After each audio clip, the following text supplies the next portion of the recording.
حالا بچه کارشناسای موتور رو نگاه کردیه. کارشناسای موتور موتور سه سیلندر داره خب؟ خب توربو داره خب؟ توربو داره خب تو این دیگه توربو داره خب؟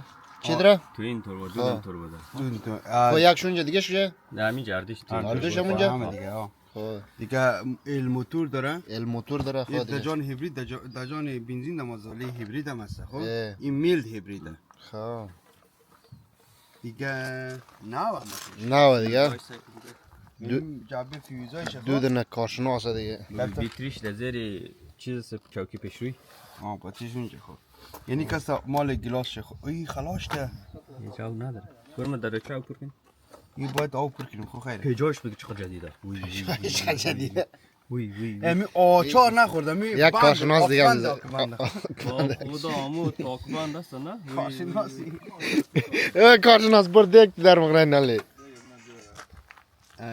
یعنی کسا چیشه بینیشه تنفسش من از اینش خب یعنی بچه ماسکین بس سخت میشه نمیشه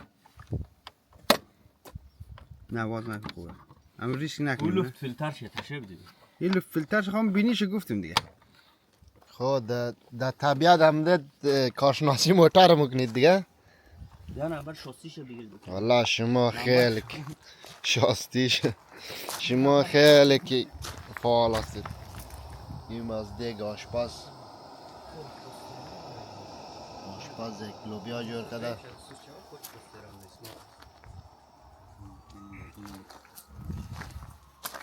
چی کار میکنه کی؟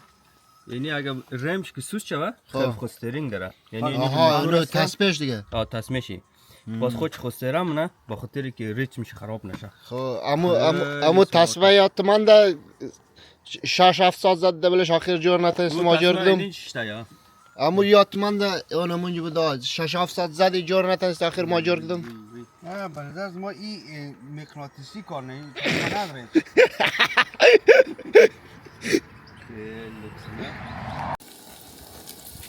در بیرون آشپز از مو متقار است که فقط 3 شاوش نان نخورده